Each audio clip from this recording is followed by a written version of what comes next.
অনেকটা শেখ হাসিনা স্টাইলে ছাত্র আন্দোলনের মুখে পদত্যাগ করতে বাধ্য হয়েছেন সার্বিয়ার প্রধানমন্ত্রী মিলোসি ভুকেভিক। মঙ্গলবার তিনি এই ঘোষণা দেন। পদত্যাগ প্রসঙ্গে তিনি জানান, দেশে উত্তেজনা কমানোর লক্ষ্যে তিনি পদত্যাগ করেছেন। ভুকেভিক বলেন, সবার কাছে আমার আবেদন, আবেগ শান্ত করে সংলাপে ফিরে আসুন।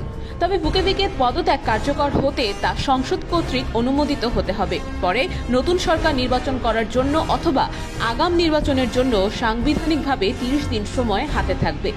এর আগে সোমবার দেশটির ছাত্ররা রাজধানীর বেলগ্রেডের একটি গুরুত্বপূর্ণ রাস্তা অবরোধ করেন।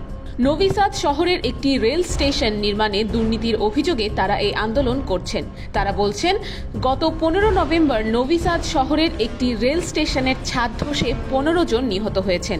ছাদটি নির্মাণে দুর্নীতি হয়েছে। দুর্নীতি না করলে এত মানুষকে নিহত হতে হতো না। এই আন্দোলনে যোগ দেন কৃষকরাও। অবরোধে রাজধানীর প্রাণকেন্দ্র অচল হয়ে পড়ে, স্থবির হয়ে পড়ে দেশের কার্যক্রম।